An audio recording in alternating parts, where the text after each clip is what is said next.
Bem, pessoal, nós vamos ter hoje o início da nossa terceira unidade.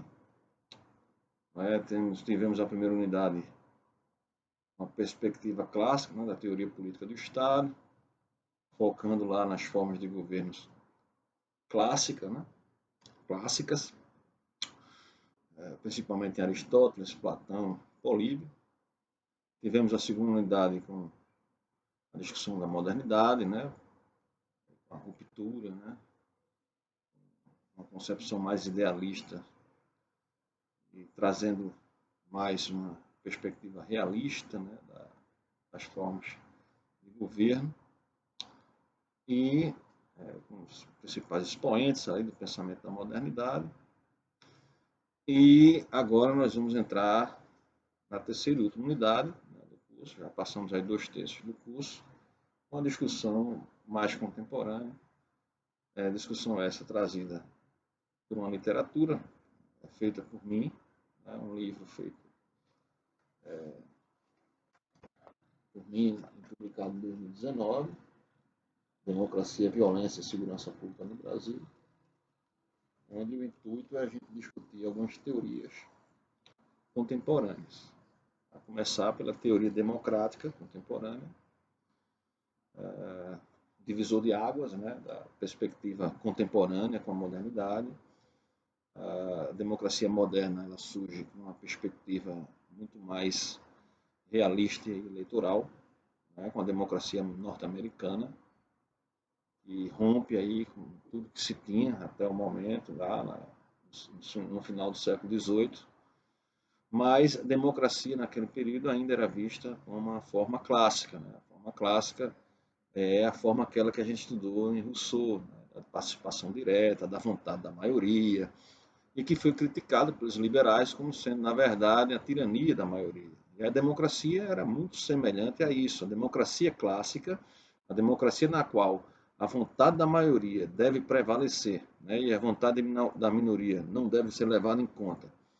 E que a propriedade privada é a origem de todos os males, né? Vai ser aí, vocês estudaram isso, a origem do pensamento socialista e a origem do pensamento no qual a democracia ela só vai se realizar com essa igualdade, né? Igualdade direta de interferir diretamente nas políticas do Estado e, ao mesmo tempo, limitando drasticamente a propriedade privada. Há uma ruptura, a ruptura se dá no século XX, né, do ponto de vista teórico, quando Joseph Schumpeter, um economista, vai dizer que não, na verdade, a democracia clássica é apenas um rito utópico, na verdade vai se perpetuar na propaganda política, porque os políticos eles sempre são mal intencionados e o interesse deles é alcançar o poder e nada mais que isso. E que o discurso da democracia clássica, da democracia popular, aquela visão romântica de Rousseau, na verdade não seria uma democracia, mas sim a vontade da maioria e o bem comum que traz dentro do seu bojo, na verdade, nada mais é do que conceitos, nada mais são do que conceitos vazios de substância. E que a democracia, na verdade, é um método de escolha de governantes, no qual, para que haja o sucesso, né, desse método, algumas instituições são imprescindíveis para ele, para esse sucesso. E aí nasce uma concepção contemporânea de democracia. Ela é majoritária até hoje, dentro da discussão da ciência política. Lógico que com as visões críticas e avançadas, que a gente não vai discutir aqui, não tem a mínima condição de, no primeiro período do curso superior, ainda no nível de graduação, a gente discutir essas questões muito complexas, mas que há uma ruptura, e nessa ruptura o método democrático que vai ser o conceito principal da democracia contemporânea, no qual, na verdade, a democracia é um mecanismo onde indivíduos escolhem aqueles que vão governá-los. Então, esses indivíduos, a gente está passando por um processo eleitoral agora, a nível municipal, né, esses indivíduos disputariam os cargos políticos, os cargos públicos, com o intuito de alcançar poder e recursos. Não tinha essa história de idealismo. O sujeito está querendo alcançar o poder porque ele quer fazer o bem para a sociedade. Isso para Schumpeter não tinha o mínimo sentido. Na verdade, as pessoas formatam partidos políticos, entram na política porque elas querem ser políticos profissionais, querem ter acesso a recursos e a poder, e o que vai fazer com que elas promovam políticas públicas, ou seja, boas ações governamentais, não vai ser a sua ética e a sua moral cristã ou coisa do tipo. Mas o eleitor pressionando por serviços públicos de qualidade, senão ele não vai votar no candidato. Então, o que vai entrar na teoria política contemporânea, teoria democrática contemporânea, é a discussão baseada na escolha racional, baseada numa visão econômica da realidade, na qual os eleitores, como os candidatos, eles querem maximizar as suas ações. Não é? Os candidatos querem alcançar o poder, recursos, né, econômicos e se tornarem políticos profissionais, seguirem uma carreira profissional na política, e os eleitores querem serviços públicos e menos custos em cima de sua renda. Ou seja, eles querem aquela coisa da renda utilitária, eles querem diminuir o impacto na sua renda. E só vai diminuir o impacto na sua renda quando tiver serviços públicos que possam ser acessados de forma, entre aspas, gratuita, né, sem precisar pagar algo diretamente por aquele produto, mas que seja servido através dos impostos. E, logicamente, que aí depende do perfil do eleitorado. Se o eleitorado é um eleitorado pobre, como um brasileiro, ele vai cada vez mais querer que o Estado forneça os serviços, que o Estado intervenha na economia para lhe trazer benefícios. Se o eleitorado é um eleitorado de classe média, a tendência é que ele queira uma menor ação do Estado na atividade econômica e ele se virar lá com serviços que eles possam pagar por eles. Certo? Então, a discussão sobre teoria democrática vai se dar nessa pequena introdução que eu falei agora, a concepção schumpeteriana, né, que nasce de uma reflexão de Weber, sociólogo, a respeito da democracia clássica, que ele vê também como algo completamente irrealizável nas sociedades industriais e hoje nas sociedades modernas, pós-industrializadas, né, na sociedade das redes sociais, piorou ainda, né, mais complexa ainda. Nós vamos também discutir sobre o Estado brasileiro, né, o desenho do Estado brasileiro. Então, não é uma discussão somente teórica do ponto de vista da literatura, mas um ponto de vista empírico, né, como é que o Estado brasileiro ele se comporta, tendo como pano de fundo, como básico, né, como alicerce para pensar o Estado brasileiro, a teoria democrática contemporânea em tela, né, que é essa que a gente vai trazer aqui, que é uma concepção que começa com a visão schumpeteriana, na qual a democracia é um método no qual indivíduos escolhem aqueles que vão governá-los, ou seja, um processo de produção de governos, somada à qualidade do Estado de Direito, né? Porque eleições com as características que Schumpeter elenca, sem liberdade civil, liberdade política, sem aquele componente liberal que a gente estudou lá na segunda unidade, muito dificilmente essa democracia se consolidará. E é o caso da democracia brasileira, que não se consolidou. E os vários textos que eu escrevi a respeito, eu posso com muita tranquilidade trazer essa literatura para vocês, porque eu venho escrevendo isso há muitos anos. A democracia brasileira não avança no sentido da sua consolidação, apesar de avançar bastante no viés eleitoral, ela não consegue se consolidar pela lacuna encontrada no Estado de Direito. E aí é que a gente entra, né, nessa discussão sobre direitos humanos, direitos universais, como as Nações Unidas elas pressionam os países tal qual o Brasil a fornecerem esses direitos através de instituições fortes, procurando fortalecer as instituições, sobretudo as instituições ligadas ao sistema de justiça criminal, né, que tem uma ligação direta com a segurança pública, né, que começa lá na ponta com a polícia e termina no sistema carcerário. Então, é o que a gente chama de instituições coercitivas, e aí é a seara onde eu trabalho como pesquisador há exatos 15 anos. Né? Então, nós vamos trabalhar isso, o conceito de monopólio da força, como sendo um conceito fundamental, um conceito sociológico, né, da sociologia política de Weber, que é fundamental para nós entendermos o papel do Estado como sendo aquele realmente que monopoliza a força, mas dentro do Estado democrático de direito não tem as mesmas características do monopólio da força no Estado robesiano, que é absolutista, O Estado democrático contemporâneo há um limite ao poder, vocês estudaram isso no Federalista, e esses limites entre os poderes é o que vai fazer com que esse monopólio da força também tenha limites. Ou seja, trocando em miúdos, a polícia não pode chegar metendo um cacete em todo mundo, por exemplo, simplesmente para manter a lei e a ordem. Ela vai ter que usar a força de acordo com a lei, principalmente a lei que está lá na Constituição. Você lembra que o STF é o fiscal da Constituição, vocês estudaram isso na segunda unidade. Então, trabalharemos também questões ligadas às políticas públicas em específico, como um conceito, porque a política pública, as políticas públicas como conceito, são justamente o resultado das ações do Estado, e aí o Estado brasileiro é federalista, né, com uma característica menos descentralizada que a norte-americana, mas é federalista. E nós temos três entes que agem no sentido de promover políticas públicas, o ente federal, o ente estadual e o ente municipal, e vocês têm que entender isso. Né? Tem que entender, por exemplo, que uma política como a educação básica, ela é uma política do município. A política da educação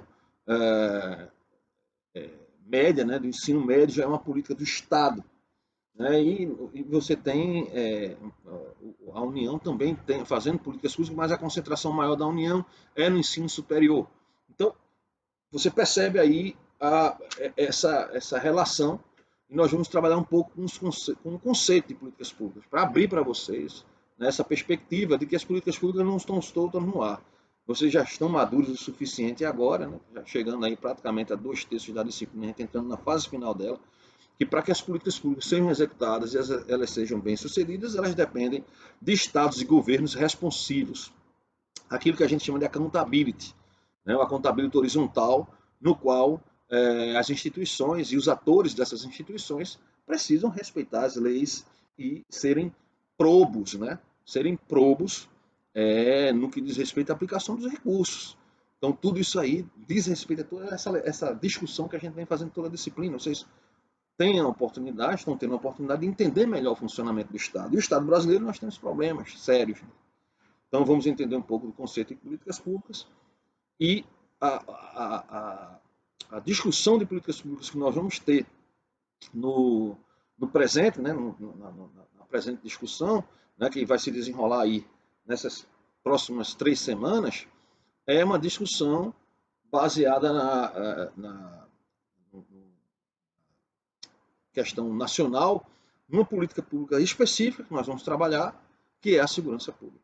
Né? Poderia ser qualquer outra política pública, mas como o professor de vocês trabalha com essa questão, nós vamos trabalhar com a questão da segurança pública. Primeiramente, entendendo os conceitos, né, as teorias contemporâneas da democracia e das políticas públicas com ações dos governos, né, dentro da sub-área da ciência política chamada Estado e Governo, e a política pública em específico da segurança pública, tentando entender por que nós temos tantos problemas nessa área.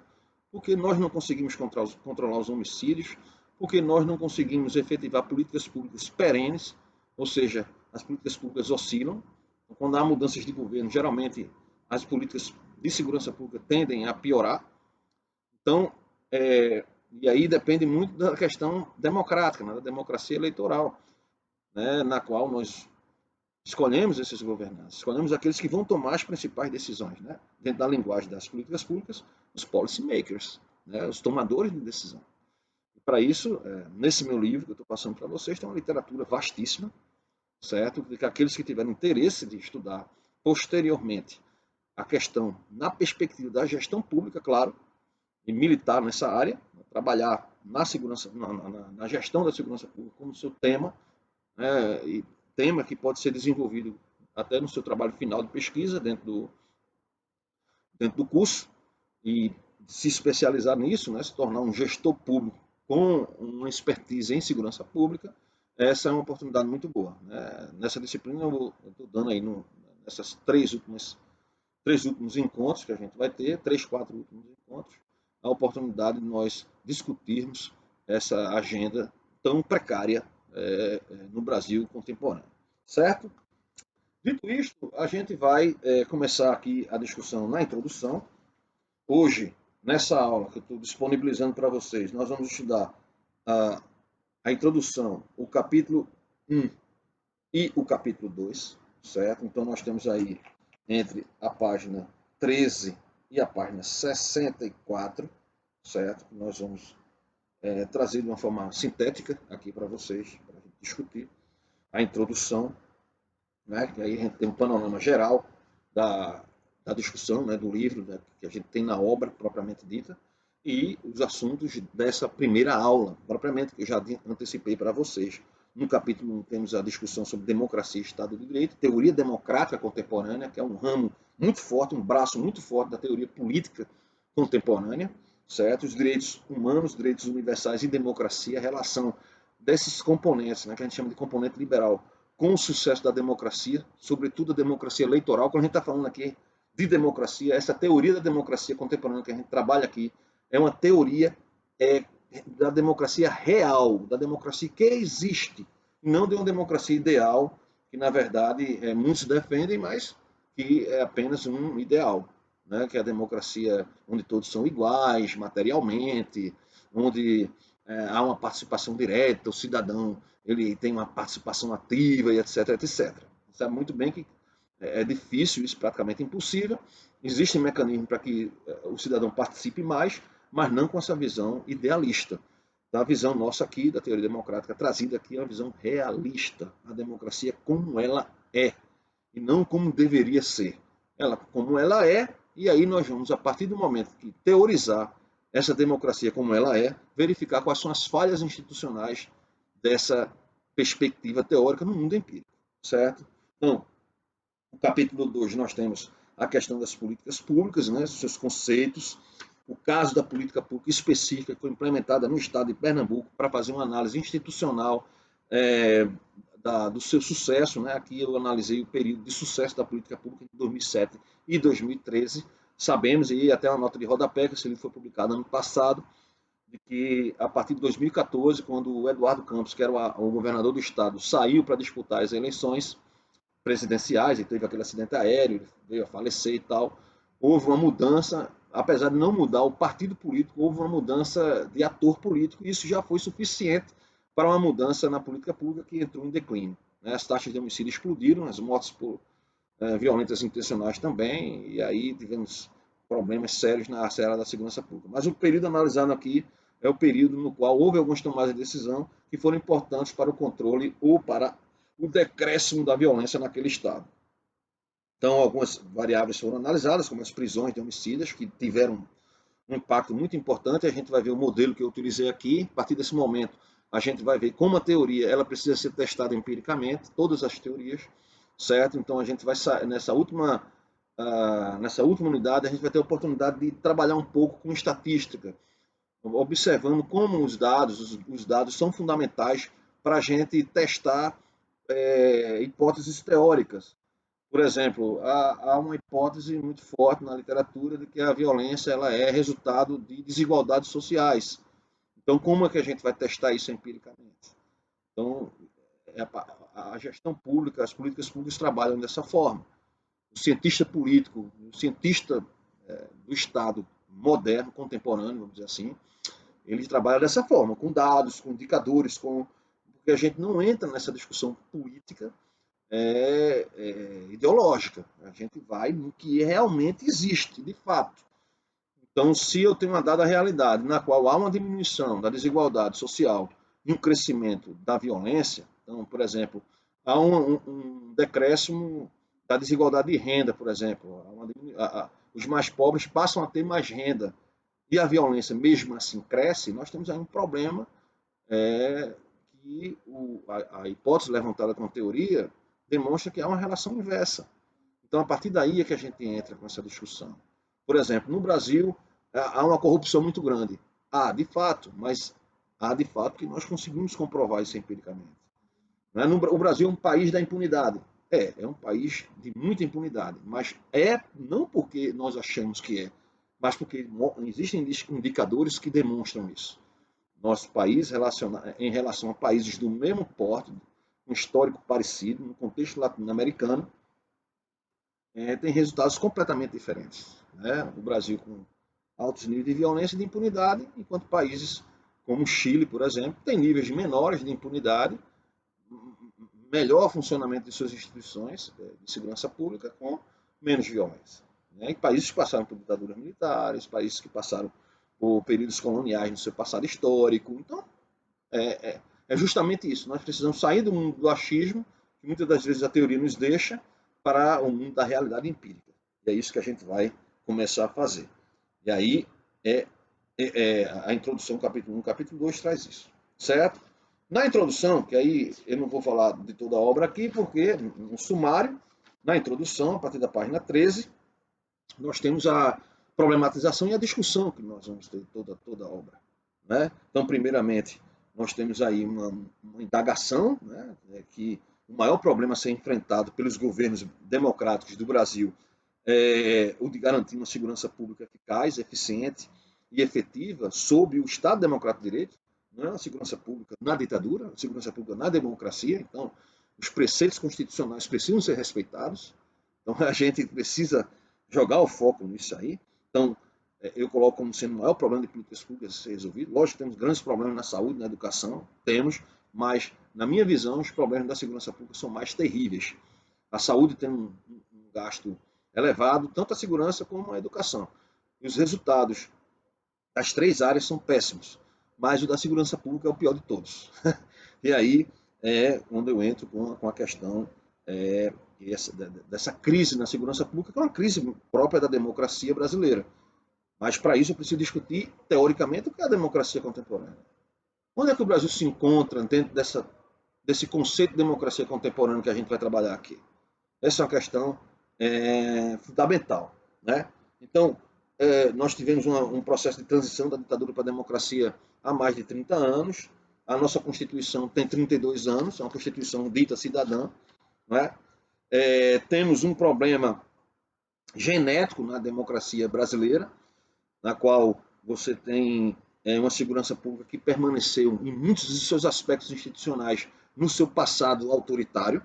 Então, muito do que nós temos de segurança pública hoje no Brasil é resquício do período anterior, ou seja, resquício do período anterior à redemocratização, ou seja, daqueles 21 anos de ditadura militar.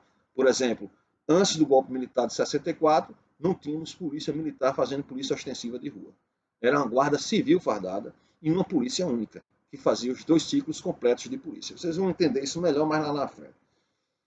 A polícia militar sempre existiu, mas era aquartelada. Ela era utilizada de forma muito não ordinária.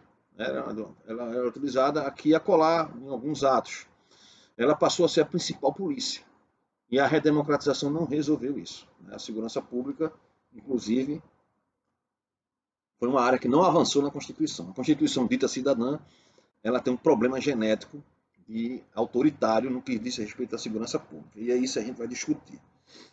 Muita gente da área de segurança pública não concorda com isso aqui, certo? Mas não concorda simplesmente porque não concorda. Os argumentos teóricos e empíricos não existem. Então, concordar porque simplesmente não concorda, para mim não vale absolutamente nada, tá certo? Tem que mostrar cientificamente porque não concorda. Fazer um contra-argumento uma contra-argumentação baseada em teoria e método. E até agora eu não vi ninguém conseguir derrubar essa tese aqui, né, que é aceita pelos meus pares, tá certo? Pois bem, o conceito de democracia é polissêmico, e aí você tem para todos os gostos, inclusive da teoria da democracia clássica, que vocês estudaram, né, da participação direta do cidadão, mas eu sigo o caminho hegemônico, né, da democracia minimalista procedimental, na qual a democracia é um conceito que deve ser definido através de procedimentos que possam ser observados. Então, a democracia aqui ela vai ser definida como sendo um regime político e não apenas um sistema de governo. Esse regime político promove eleições pluripartidárias, periódicas, com direito à alternância para o executivo e para o legislativo, no qual há garantias institucionais para que essas eleições mantenham essa periodicidade, com direito à alternância. Isso é só possível quando, dentro desse conceito, o outro requisito fundamental de direito político e direito civil, o direito político atrelado à liberdade de expressão, tudo aquele conceito baseado no componente liberal, um direito civil de salvaguarda à integridade física do cidadão, não só a integridade intelectual, mas física. Não adianta nada você dizer que tem liberdade de expressão, mas o sujeito pode ser assassinado por causa disso, tá certo? Porque opinou de forma diferente a quem está aos que se sentem donos do poder, certo? E um controle efetivo sobre as Forças Armadas, ou seja, um país que passou 21 anos no qual quem comandou foram as Forças Armadas de forma autoritária, é fundamental em países com esse histórico que se tenha como critério de democracia o controle dos civis sobre as suas Forças Armadas.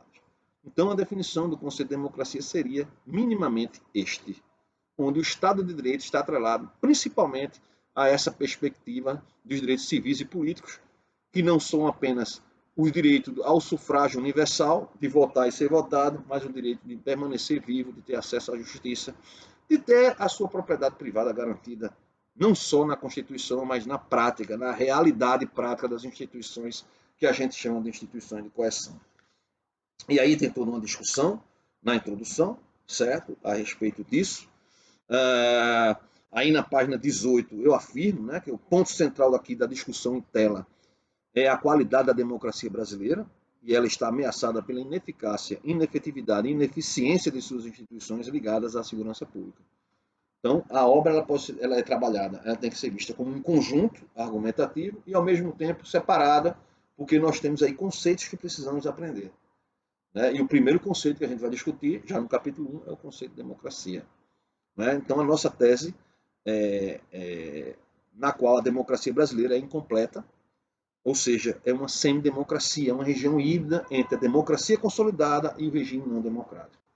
Certo? Então, existe uma discussão na literatura muito forte sobre isso. Né? E isso aí eu trabalho muito no mestrado com essa perspectiva.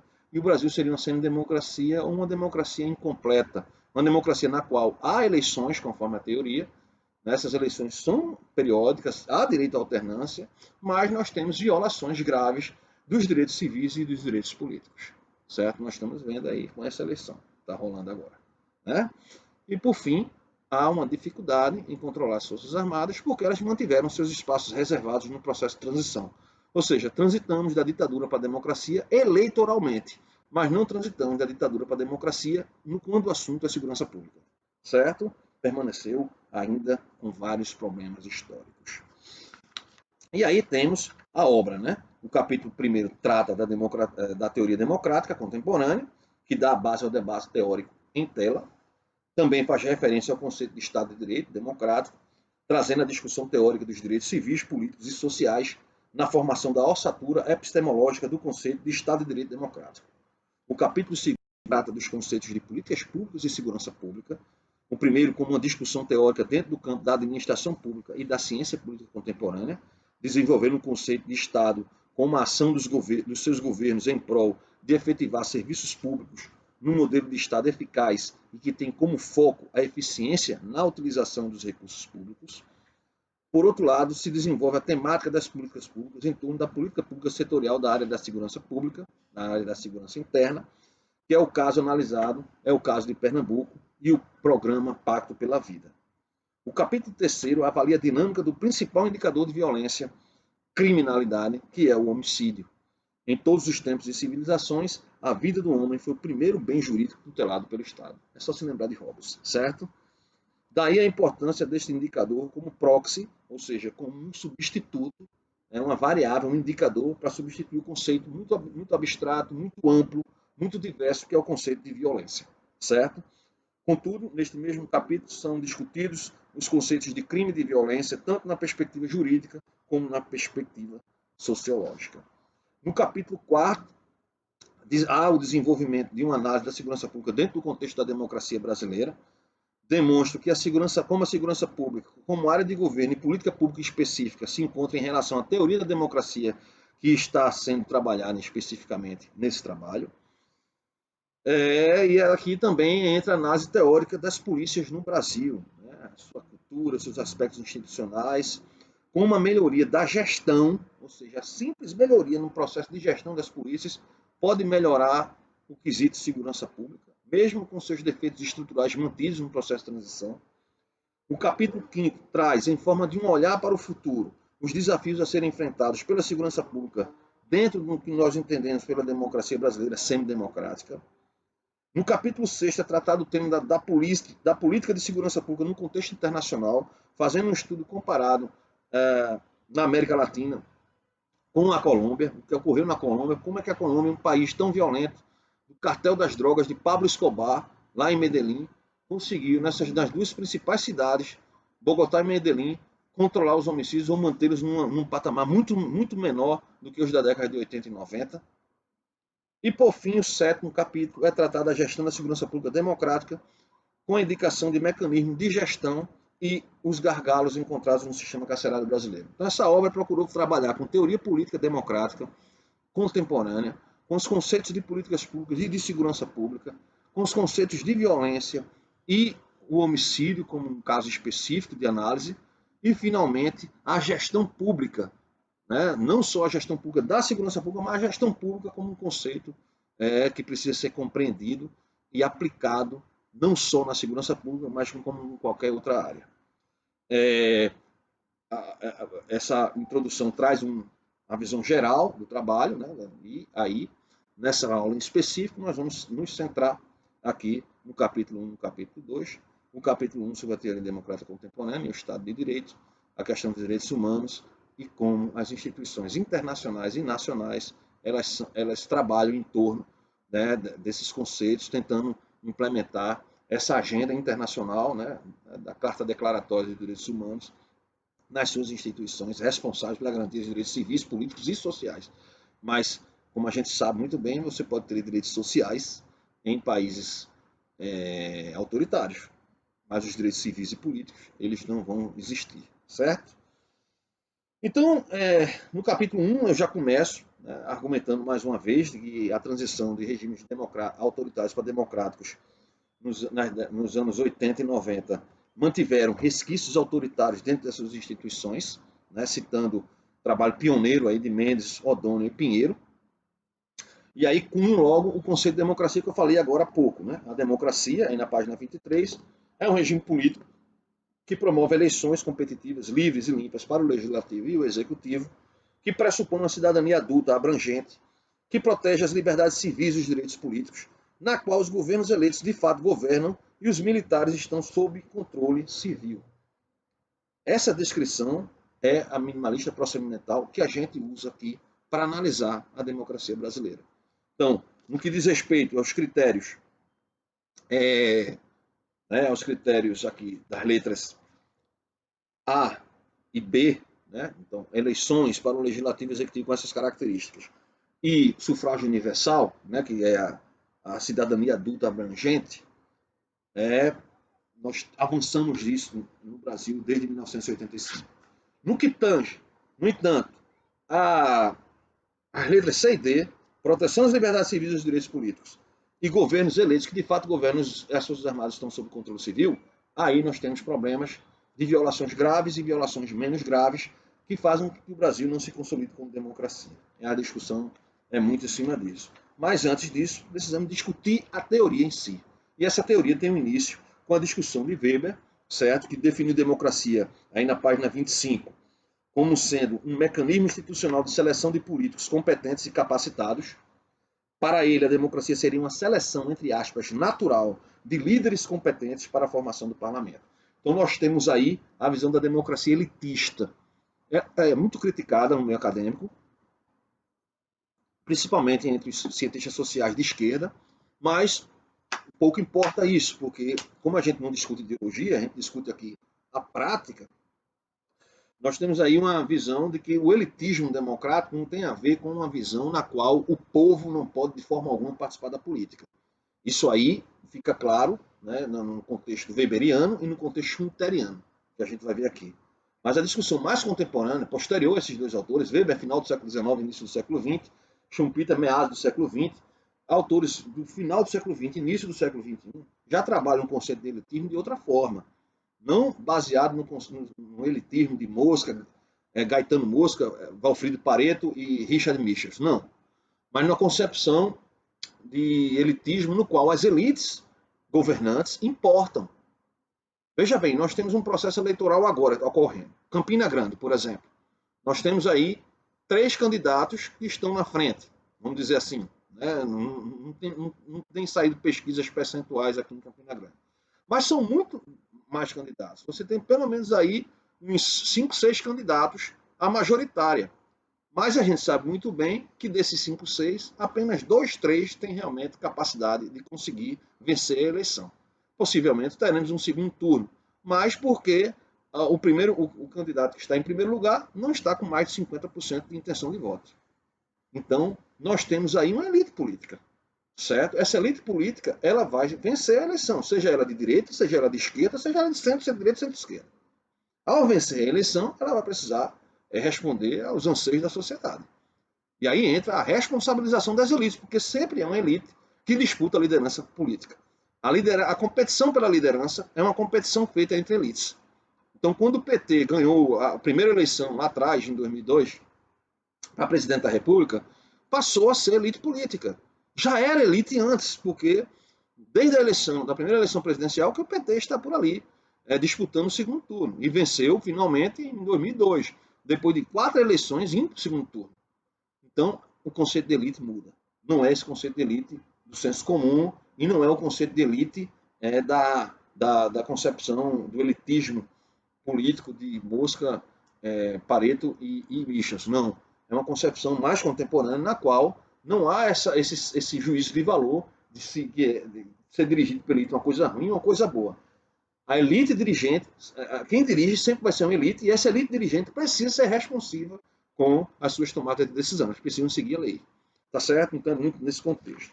Então, Schumpeter vai ser o grande divisor de águas, né? Ele vai criticar veementemente a democracia clássica, mostrando suas falhas conceituais, sua impossibilidade de existir na realidade.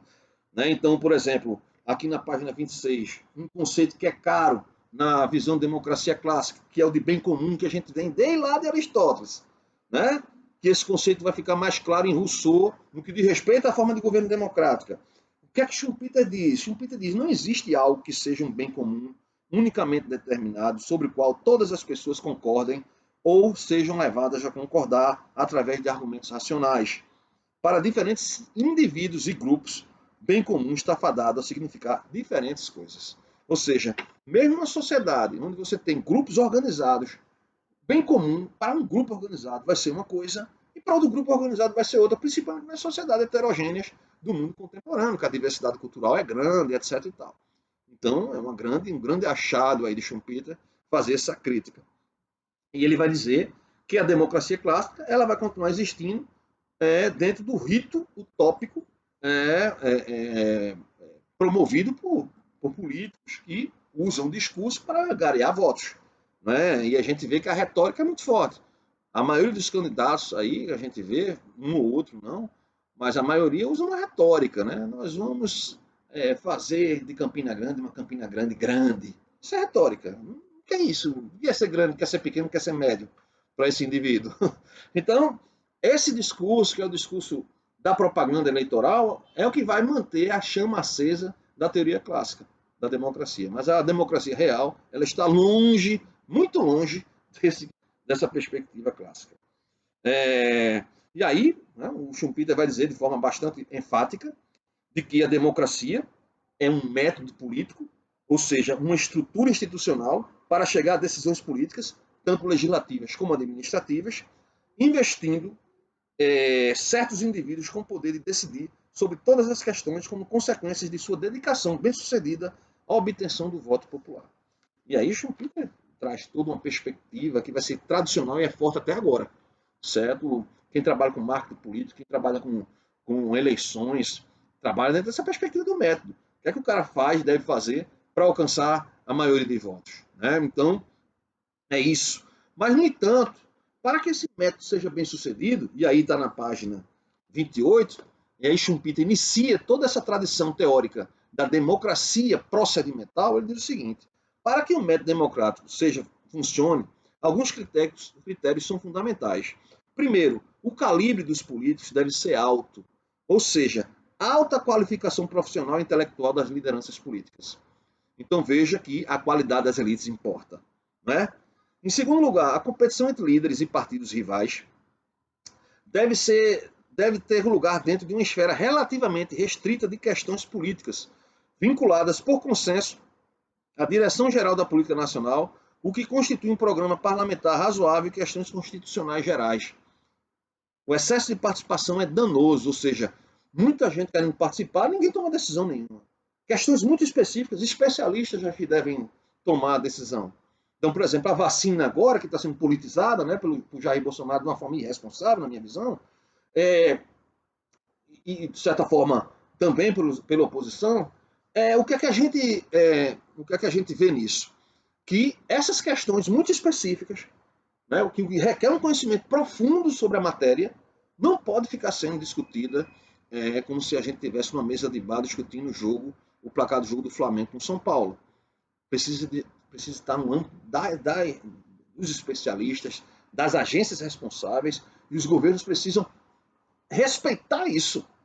Né? Senão a gente entra na tirania do governo, ou a tirania das maiorias. Tá certo? Então, em terceiro lugar, um corpo burocrático, bem treinado e independente, de boa posição e tradição, deve existir para ajudar os políticos em todos os aspectos da formulação e administração da política. Ou seja, um Estado burocrático capaz de administrar bem a coisa pública, independente das mudanças eleitorais.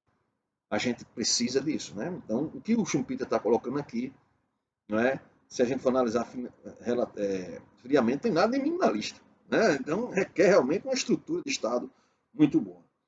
Cabe ao governo impor-se limites quanto a certas questões ultrapassarem a esfera do seu conhecimento. Quer dizer, o governo brasileiro agora não está botando esses limites. Apesar que isso, do ponto de vista institucional, não há nenhum impedimento. Só que do ponto de vista político, seria terrível. Né? Fazer o que está sendo feito agora com a questão da vacina. Pois bem, voltando à definição desenvolvida por Menuori, assevero que as eleições e o sufrágio universal, os que são os meios de contestação e inclusão pelo voto, segundo Robert Dahl no seu livro seminal Poliarquia, estão contemplados na democracia brasileira, né, pelos pontos que Schumpeter elencou para o sucesso do método democrático. No entanto, nós temos aí uma perspectiva chamada submínima, quando nós atrelamos a visão, o conceito de democracia, apenas aos critérios ligados ao processo político, ao método democrático. Esquecendo que, para que o governo ele se imponha limites, né, e questões específicas para especialistas, respeite a burocracia estatal, de que haja uma elite política que respeite a Constituição e tal, nós precisamos de instituições do Estado de Direito que funcionem a contento. Quais são essas instituições? As instituições do aparato coercitivo estatal. E aí entra decisivamente a segurança pública. Tá certo? Então, Menuori vai definir, como foi definido, uma definição de democracia deve ser mínima, mas não submínima, atrelada apenas às eleições e às instituições ligadas a ela, e que os regimes políticos que foram implementados após as transições das ditaduras para a democracia na América Latina, esses regimes políticos vieram com sérios problemas no que diz respeito às garantias dos direitos civis e políticos e da violência do Estado, mantida ainda sob as estruturas militarizadas. Não que o militarismo, por si só, leve ao autoritarismo da democracia, mas com o desenho institucional que foi mantido. Né? A militarização, ou seja, todas as insígnias, significados, simbologias, práticas militares acima dos indivíduos e dos direitos individuais. Esse é que é o problema do militarismo. Então, a discussão ela vai se aprofundando teoricamente, né? Depois de definida a democracia, discutida a democracia em Weber e Schumpeter.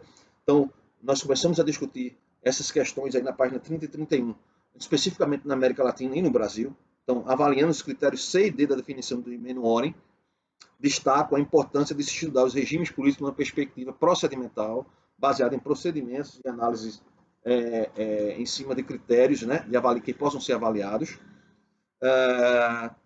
pois nos leva a observar fatores bastante pertinentes para a qualidade dos regimes políticos. Os direitos civis e políticos, conceituados como liberdades individuais básicas, são ainda muito limitados em alguns contextos da América Latina. As transições democráticas não foram suficientes para consolidar a democracia na América Latina. As eleições percorrem em quase todos os regimes políticos latino-americanos, contudo, boa parte dos eleitores e não eleitores cidadãos desses países têm negado o Estado de Direito por diversos fatores, com destaque às limitações de acesso ao Estado para dirimir conflitos e mesmo para o controle da violência e da criminalidade.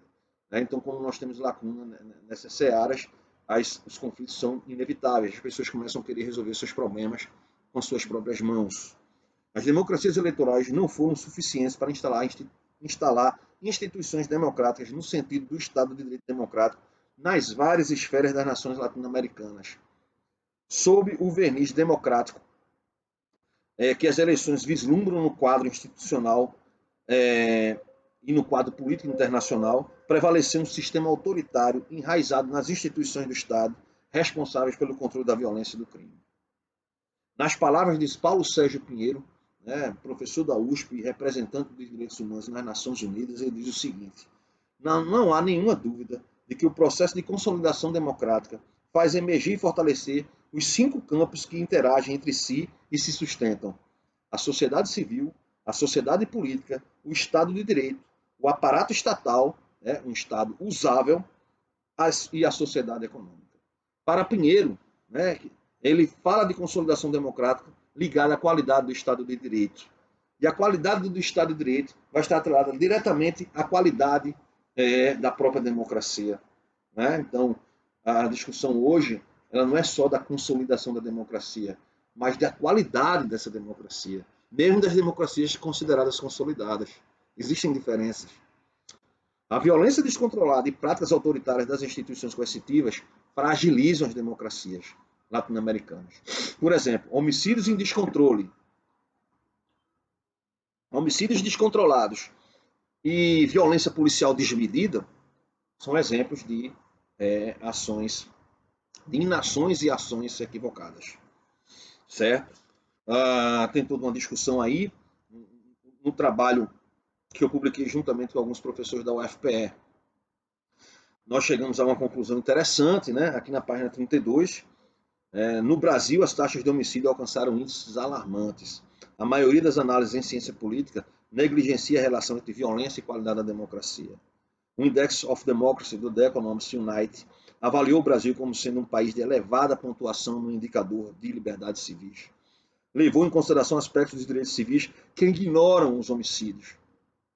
Isso fez com que a conceituada revista inglesa chegasse à equivocada conclusão de que o Brasil teria níveis de direitos civis acima de países como os Estados Unidos e o Reino Unido. Então, para você ver que um conceito de liberdade civil não levava em conta a violência. Isso aí é um erro grave.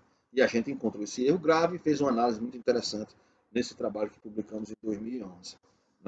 Então, no Brasil, nós temos problemas no controle civil sobre as Forças Armadas, e isso aí é discutido também em outras instituições, como o artigo 142 da Constituição de 1988, que manteve as Forças Armadas como garantes da lei e da ordem, o artigo 144, que trata da segurança pública, mas não regulamenta as funções policiais, mantendo uma estrutura muito similar à estrutura do período anterior à democratização. E aí a gente entra numa discussão, na página 35, sobre os direitos humanos, como sendo um histórico. Os direitos humanos é um conjunto de outros direitos que começa com os direitos civis.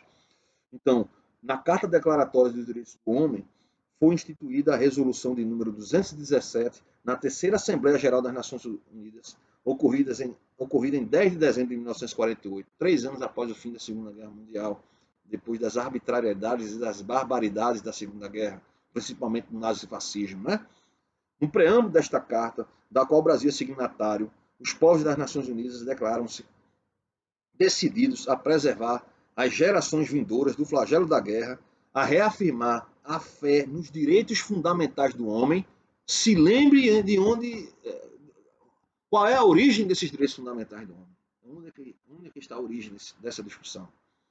E a promover o progresso social e melhores condições de vida dentro de um conceito mais amplo de liberdade.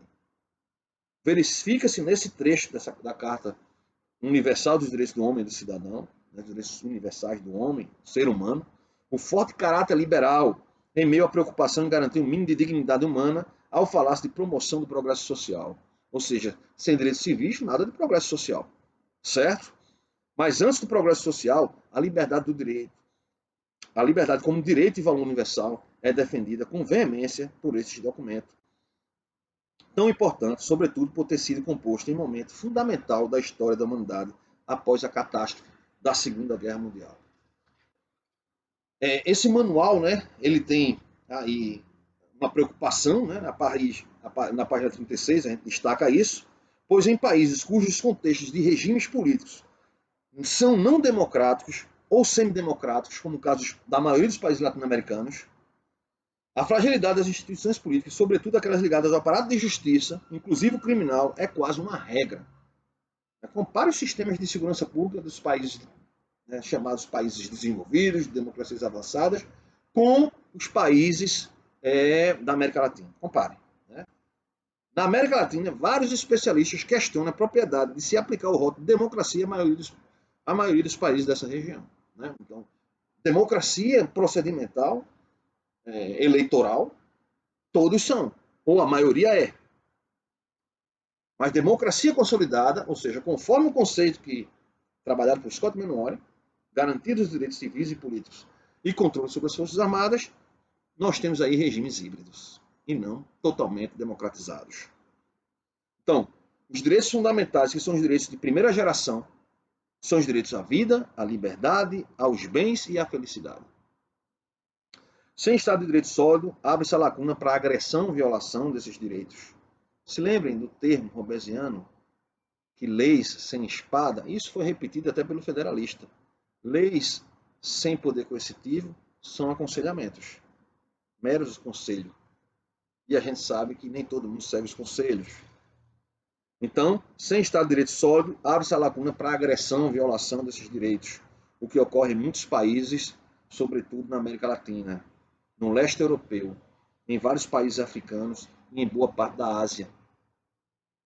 Segundo os dados do Democracy Index de 2012, a maioria dos países encontra-se sob regimes políticos híbridos ou de democracias eleitorais que não garantem ou falham drasticamente em garantir liberdades civis e participação política ampla.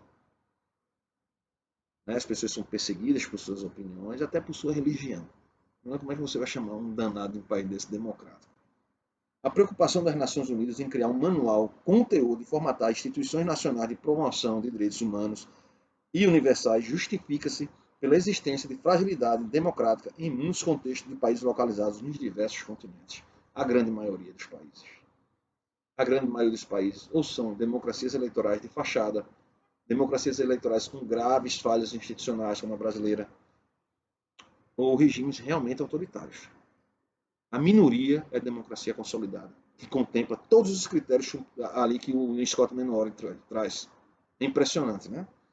E aí o sujeito quer discutir democracia utópica. Imagine, se a democracia real ela não está conseguindo ser contemplada na maioria dos países. Né?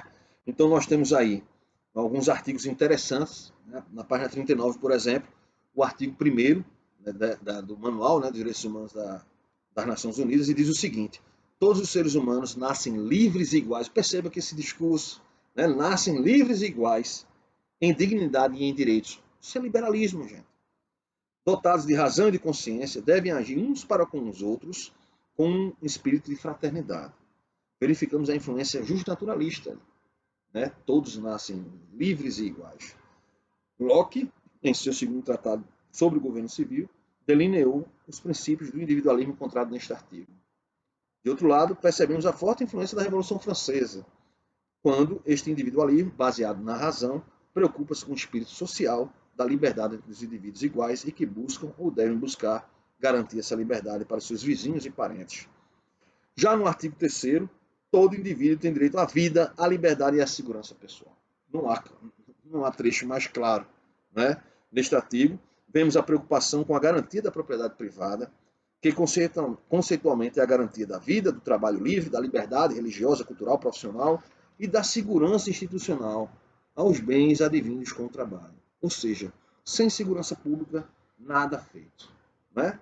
Sem a segurança pública, como teremos esse artigo que é um direito que a gente encontra nas constituições das democracias contemporâneas, contemplado. Muito dificilmente, né, países com altas taxas de violência, dentre eles o Brasil, apresentam fortes problemas ligados a essas violações. Né? No artigo 10º, toda pessoa tem direito em plena igualdade a que a sua causa seja equitativa e publicamente julgada por um tribunal independente e imparcial que decida dos seus direitos e obrigações ou das razões de qualquer acusação em matéria penal que contra ela seja deduzida. A famosa ampla defesa, né, de um judiciário, de um tribunal independente. Veja, né, o que a gente discutiu e que a gente vem discutindo lá sobre a divisão do poder, o papel importante do judiciário sendo independente do contexto político para poder julgar livremente. Veja, né? Isso aí fica muito mais claro quando a gente tem essa expertise conceitual, né, clássica e moderna, né, para poder entender a contemporaneidade. A contemporaneidade ela não está separada da modernidade e a modernidade não está separada. Né? É uma evolução histórica dos conceitos da teoria política. Né? Então, os direitos humanos eles passam a ser fundamentais dentro do contexto de democracia procedimental que a gente usa aqui. Para finalizar, né, para entrar na última parte desta aula em específico, vamos para o capítulo 2. Né? Percebemos aí com essa discussão que vocês vão ler e aí vão assistir a aula de forma mais tranquila. Como as políticas públicas elas dependem dessa conexão com uma democracia sólida, com uma democracia de instituições realmente que funcionem bem. Né? Senão as políticas públicas elas vão ter resultados ruins. O resultado ruim de uma política pública é o resultado de uma democracia, né, do contexto não só teórico, um contexto empírico, prático, no qual ela não consegue se desenvolver de forma adequada. Então, as políticas públicas entram com um conceito que a gente vai, primeiramente, analisá-lo separadamente. Né? Então, o que são políticas públicas? Né? As políticas públicas, de antemão, elas são ações dos governos democráticos em áreas específicas da administração pública. Então, são os governos democráticos, ou seja, produzidos pela democracia eleitoral, pelo método democrático comunitário, os responsáveis pelas tomadas de decisão que vão gerar políticas públicas. Definições de conceitos. Né? Então, as políticas públicas, como sub-área da ciência política, focam tanto os estudos das instituições como os atores que nelas trabalham. Ou seja, tanto a agência, a instituição formal, as leis, a estrutura e a superestrutura, como o comportamento do gestor. Se ele segue a lei, se ele segue as regras, se ele não desvia recurso, ele não frauda licitações, está certo? Então, é essa a relação. Então, a análise de políticas públicas avança no sentido de avaliar as políticas executadas nas mais diversas áreas de governo. Então, aí na página 44, temos algumas definições da literatura clássica de políticas públicas, que é recente. Né? Então, as políticas públicas, como conceito, são definidas por Meade como um campo dentro do estudo da política que analisa o governo à luz de grandes questões públicas. A violência é uma grande questão pública, a segurança pública é uma grande questão pública, a mobilidade urbana é uma grande questão pública, o saneamento básico é uma grande questão pública. Cabe ao governo em exercício a escolha de suas políticas públicas, quer pela continuação das políticas de governos passados, quer pela elaboração de suas próprias políticas. Sua inserção na agenda do executivo, que permeia uma série de interesses públicos e privados e se dá pelo grupo que está no poder e, consequentemente, controla a agenda do presidente ou do governador. Ou seja, quem controla essa agenda? Quem está governando. Então, quando você vai votar, você tem que pensar muito nisso. O que é que você quer em termos de políticas públicas? Então, você tem que verificar o que é que o candidato que você vai votar diz, que ele poderá fazer na prática, com o que você quer em termos de retorno. Né? Então, por exemplo, num país como o Brasil, que a grande maioria é pobre, você colocar no governo uma pessoa que está querendo reduzir o papel do Estado, e aí numa situação que a pobreza é muito grande, o sujeito que é pobre não tem lógica nenhuma votar num candidato desse, tá certo? Mas, enfim, é quem está no poder, ou seja, a elite que vence a eleição pelo método democrático, é quem vai realmente tomar as rédeas disso aí e fazer de tudo para que sua agenda seja implementada. Lógico, dentro da lei, dentro da constitucionalidade. É isso que se espera. Mas como o Brasil é uma democracia falha, a falha não é uma falha grotesca, tal, é uma falha institucional. São várias falhas institucionais que fazem o Brasil ser classificado como uma democracia não consolidada. Certo? Para Lowe, cada tipo de política pública vai encontrar formas diversas de apoio e de rejeição, em que disputas vão ocorrer em torno de sua decisão em diversas arenas no âmbito do governo, poder. Dessa forma, o papel desempenhado pelos relevantes agentes da política seria de fundamental importância para o sucesso da política pública. Então, baseado numa discussão teórica ampla, né, aí nós temos o ciclo das políticas públicas. Né? Então, essa elite política que vence o processo eleitoral, que toma as rédeas das políticas públicas, e tem no legislativo a sua oposição para que não haja tirania da maioria ou tirania daquele grupo político. Se lembra da questão das facções lá no Federalista? Nós temos aqui o seguinte esquema do ciclo das políticas públicas, que depende da relação entre executivo e legislativo, ou seja, entre esse jogo de poderes entre essas duas instâncias institucionais.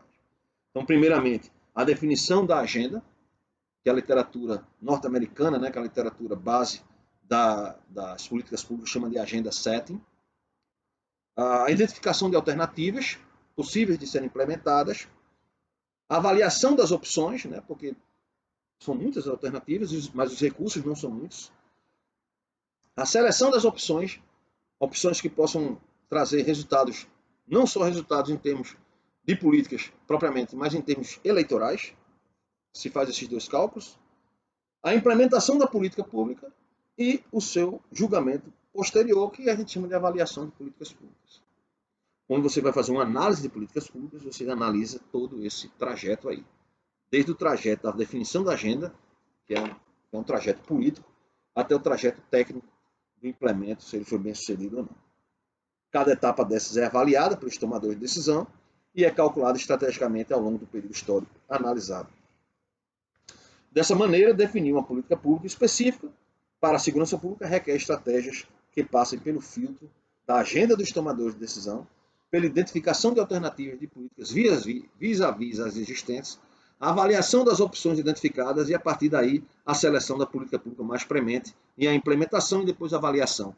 Logicamente, que eu falo de segurança pública, mas isso é em qualquer área de policy, ou seja, de política. Certo? Existem 3 indicadores que servem como termômetro para chamar a atenção dos tomadores de decisão na escolha e aplicação das políticas públicas. Primeiro, a divulgação de indicadores que explanam a dimensão do problema.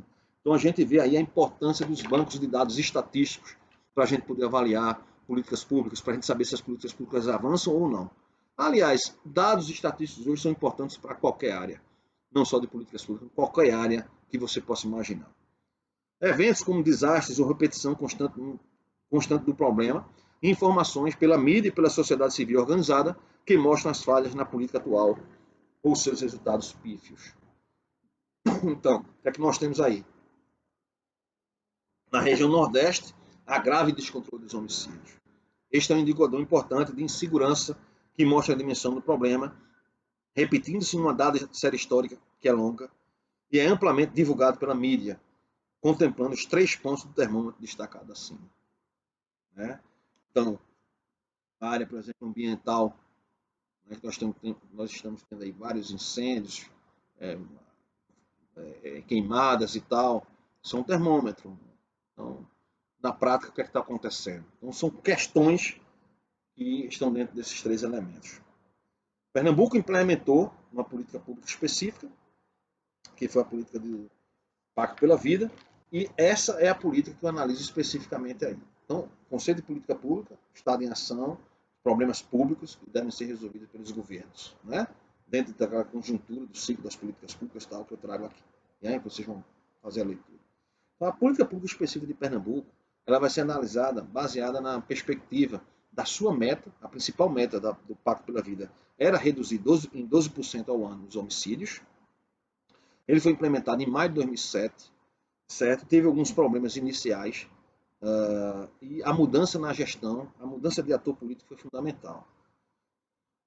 Foram 4 os eixos estipulados, né, para o sucesso do Pacto pela Vida. Primeiro foi ampliar e qualificar a defesa social. Segundo, melhorar a administração prisional e promover a ressocialização. Terceiro, implementar a prevenção social da criminalidade. E quarto, promover a articulação entre os atores do sistema de contenção criminal. O que a gente pode ver é que houve um sucesso muito grande no primeiro e no quarto critério, uma lacuna no segundo e uma, vamos dizer assim, fragilidade no terceiro. Né? Não houve esse, esse investimento tão grande na prevenção social, apesar de que nós temos algumas experiências interessantes em Pernambuco, rolando até agora, mas que não foram suficientes para contemplar esse terceiro critério de uma forma mais ampla. Né?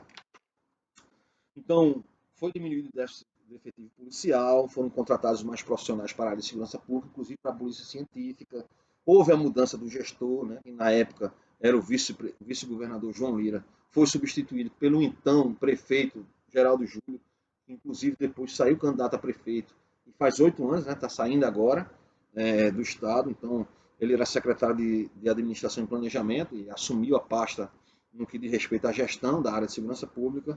Geraldo Júlio e Eduardo Campos puxaram as rédeas, algumas decisões foram importantes, né? Então, como você pode ver aí, na página 52, vocês podem ver, nessa tabela número 1, números absolutos de homicídios e a diferença da variação percentual entre 2008 e 2012 nos 9 estados e na região Nordeste no todo, percebe que se apresenta um sinal negativo apenas em Pernambuco. Ou seja, nesse período, 2008, 2012, só Pernambuco conseguiu reduzir os seus homicídios. Né? Houve menos 1.019 mortes em relação ao início da série, enquanto estados como Ceará teve crescimento de 90% nos números absolutos, mais 1.887 mortes. A Paraíba, na época, teve crescimento de quase 50%, com 498 mortes a mais. Né? O Paraíba Unida pela Paz, que foi o programa instalado aqui no primeiro governo de Ricardo Coutinho em 2012, né, começa justamente aqui. Foi aqui que teve o começo. Em 2011, na Paraíba, foi o ápice, né, como a gente vai ver aqui nesse trabalho também. Né? Então, a Paraíba teve problemas sérios aí. Né? Várias publicações minhas mostram, inclusive um aluno meu fez uma dissertação a respeito da política pública de segurança na Paraíba, mostrando quais foram as tomadas de decisão dos governos que levaram à redução dos homicídios desde 2012, vem caindo aqui na Paraíba. Né? E aí, os dados das taxas de homicídio em Pernambuco, né, que apresenta aí nesse gráfico que ele fica mais visível, no que diz respeito às taxas por 100 mil habitantes. Né, nós temos os números absolutos, as taxas por 100 mil habitantes, a gente leva em consideração o tamanho da população, então a taxa ela chegou a perto de 60 homicídios por 100 mil habitantes, para você ter uma ideia. Internacionalmente, você considera um país numa situação de calamidade quando chega ao patamar de 10 homicídios por 100 mil habitantes. Né? E aí Pernambuco nunca chegou a esse patamar, certo? Mas a partir do implemento do programa, né, da política pública, que foi desenhada e transformada em lei, lógico, ela teve uma redução aí, né, como a gente viu, aí ela teve uma redução entre 2007 e 2012.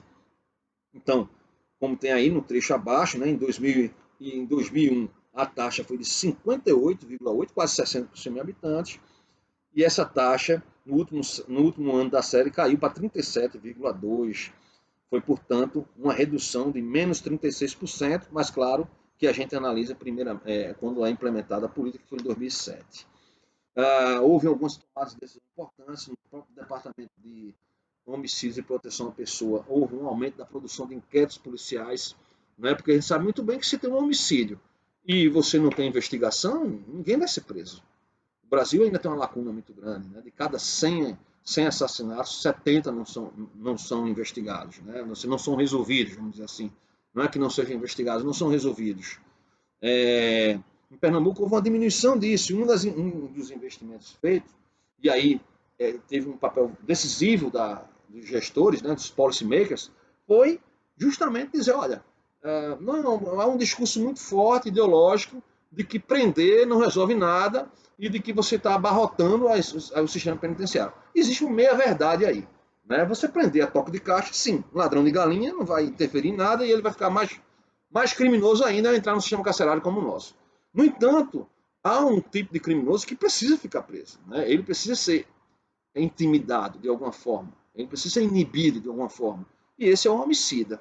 E aí o governo de Pernambuco, juntamente com outras instâncias, não só as instituições policiais, mas as instituições de segurança pública, do aparato de segurança pública, que a gente chama de instituições coercitivas, passaram a investir fortemente nesse fator que era a prisão de homicidas, principalmente os homicidas seriados, né, que são aqueles que não necessariamente serial killers, né, que o conceito é um pouco diferente, mas vamos facilitar. Esses homicidas seriados são os sujeitos que têm vários homicídios nas costas, né?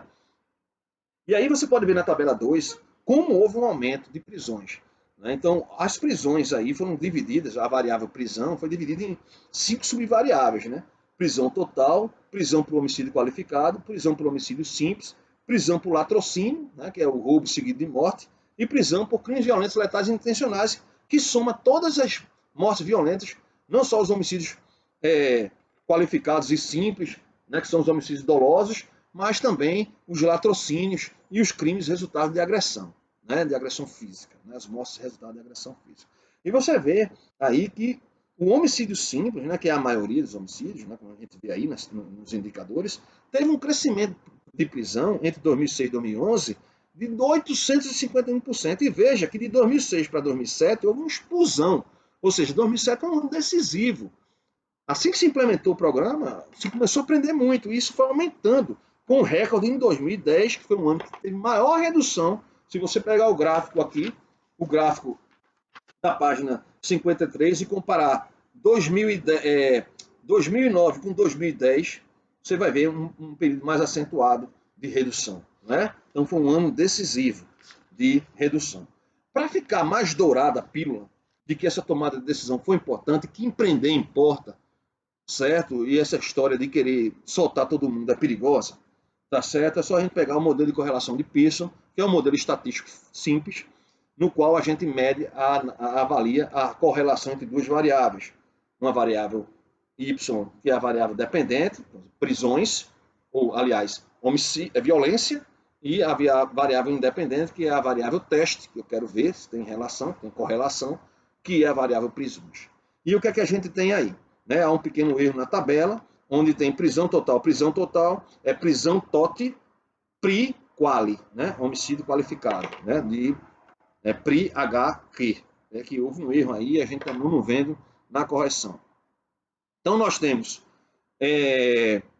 aí o dado, essa correlação ela vai entre 0 e 1, ou 0 e menos 1, certo? Se a correlação é inversa, nós temos aí um sinal negativo.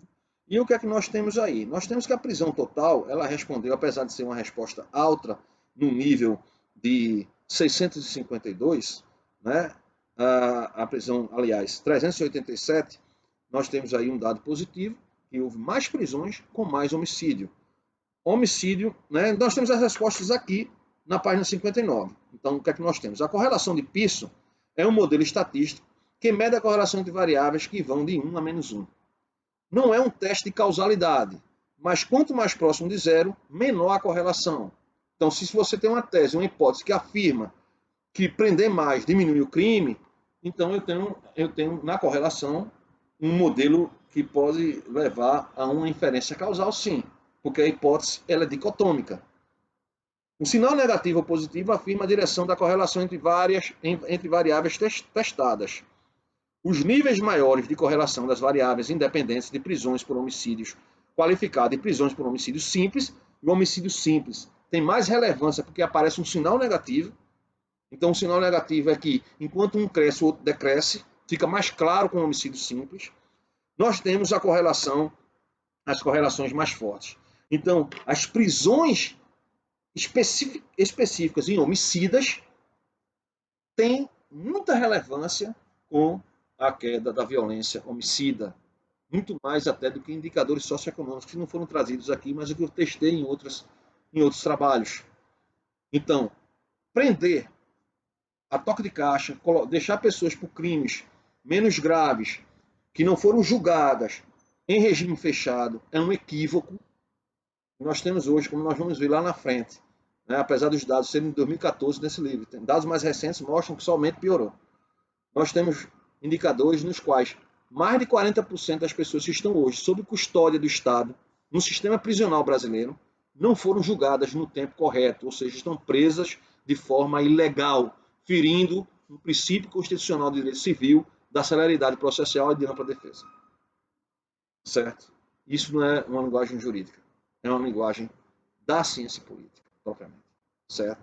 Então, o que a gente vê aí é que Pernambuco, a partir de 2013, passou a ter problemas na seara da segurança pública, né? Então, a gente percebe que a continuação do trabalho em conjunto não foi mantido. Ao tratar os dados de homicídios, né, a gente percebeu aí um crescimento depois de anos consecutivos de queda, né? Você pode ver aí no gráfico 3 da página 63, entre 2007 e 2013 nós tivemos uma queda interessante de 4.556 óbitos desse tipo para 3.102, mas em seguida começou a crescer. Eu fiz um prognóstico aqui, analisando esses dados, e o que a gente encontrou é que se fosse mantida a tendência foi mantida, nós teríamos aí em torno de 4.900 mortes no ano de 2017, e o que nos espantou é que foi até mais do que isso. Nós tivemos 5.426 mortes desse tipo no ano de 2017, o que levou aí Pernambuco ao ano mais violento de toda a história dos dados, né? Mesmo aqueles dados da própria Secretaria de Defesa Social. Nós temos um gráfico na tabela, na página 64, mostrando quais são os meses mais violentos, né? Os meses mais violentos em 2016 foram os meses de março, outubro e dezembro. Então nós tivemos aí os meses com um crescimento ali a partir do meio do ano, né? Com festas juninas e tal. E aí fica fácil de você também avaliar essa sazonalidade dos dados, né? E outros indicadores que a gente estão aqui apontam que a maioria dos assassinatos ocorre também no final de semana e tem ligação não só com a impunidade, mas com outros fatores potencializadores, como o consumo de álcool e drogas. Então, o crescimento do tráfico de drogas também tem uma correlação forte com o crescimento da violência. Então, gente, esses são os elementos que trouxemos aqui, os principais conceitos que vocês precisam realmente assimilar aqui são os conceitos ligados à teoria democrática contemporânea procedimental, no qual, além das eleições com os requisitos trazidos pela literatura e pela definição conceitual, o Estado de Direito ele é fundamental para a garantia de direitos civis e políticos e controle civil sobre as Forças Armadas. A questão das políticas públicas como um conceito fundamental para entender a ação dos governos, que são governos produzidos pelo método político-eleitoral da democracia contemporânea, e como as políticas públicas elas precisam de dados para serem gerenciadas de forma adequada. Tá certo? Então, essas são as principais discussões que nós tivemos hoje aqui. E na próxima semana teremos aí a discussão dos próximos capítulos, né, do livro. Né? E aí, acho que na próxima discussão, discutiremos aí o capítulo 3, né, que aí é uma discussão bem focada nos homicídios.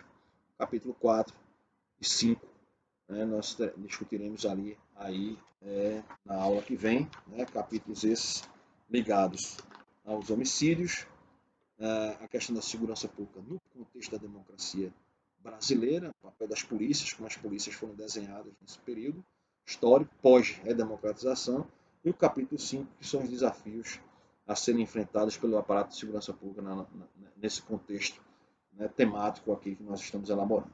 Tá certo? Então, até a próxima. Em breve, os exercícios para que sejam compostos aí a assimilação do conteúdo. Até mais.